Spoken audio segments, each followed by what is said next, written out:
to take place, and I was in the temple room, and the temple room was packed with people. And you know how it is in India, everyone's shoving each other one way. It was like an ocean of people just going from one direction to the other, and somehow or other I found myself right in the middle, and the curtains opened. I had no idea that Prabhupada was going to offer the first arati. And it was so wonderful just watching Srila Prabhupada as he was offering the articles. He was offering them with such love and simplicity. When the curtains opened up, I was right in front of the Krishna Balarama altar.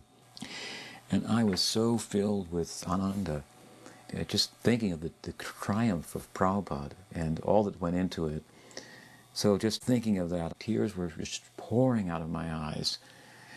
And I just wanted to stand there and watch Prabhupada in his moment of glory and relish it. There was just one person between me and a clear view of Srila Prabhupada, and that was Srila Swami. So I was standing behind him, and I did everything I could think of. I held my camera in front of him. I tapped him on the shoulder. But he was just fixated on Prabhupada offering the arati. Vishaka wanted to take a picture, and I was blocking the view. And so she's tapping me on the shoulder, which, you know, a lady wouldn't normally do that in ISKCON. And I was a sannyasi at the time, on top of it, a new sannyasi. And, you know, I was hearing her, but I wasn't listening. He remained fixed in his position and, in fact, just ignored me. So I became a little bit desperate, and I put my mouth next to his ear because the kirtan was very loud. And I said loudly, "If you stand there, then you can see Srila Prabhupada offering the arati. But if you let me stand there, then the whole world will see Srila Prabhupada offering the arati." So she got to me, and I stepped out of the way, and she took a very famous picture. Jaya Radhe, Jaya Krishna, Jaya Vrindavana.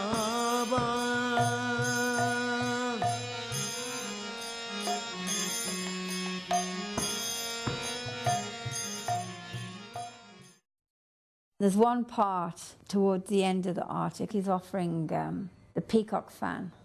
And as he looks out to offer it to the devotees, the smile on his face is unbelievable. It was like one who'd conquered the earth. He'd done it. He'd installed Krishna and Balarama in Vrindavan, and you could just read his face. It was full of bliss, full of happiness. When Srila Prabhupada gave the lecture on the day of their installation, he gave the lecture in Hindi, so it would have been directed to the local guests.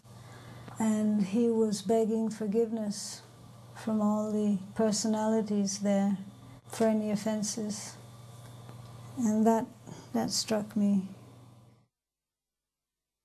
There were days of speeches by different godbrothers and learned men of Vrindavan. In particular, I remember there was one speech given by Nisringa Goswami, where Nisringa Goswami gave extensive scriptural evidence of how persons who were not members of the Vedic culture could be elevated to the platform of Brahmins and Vaishnavas.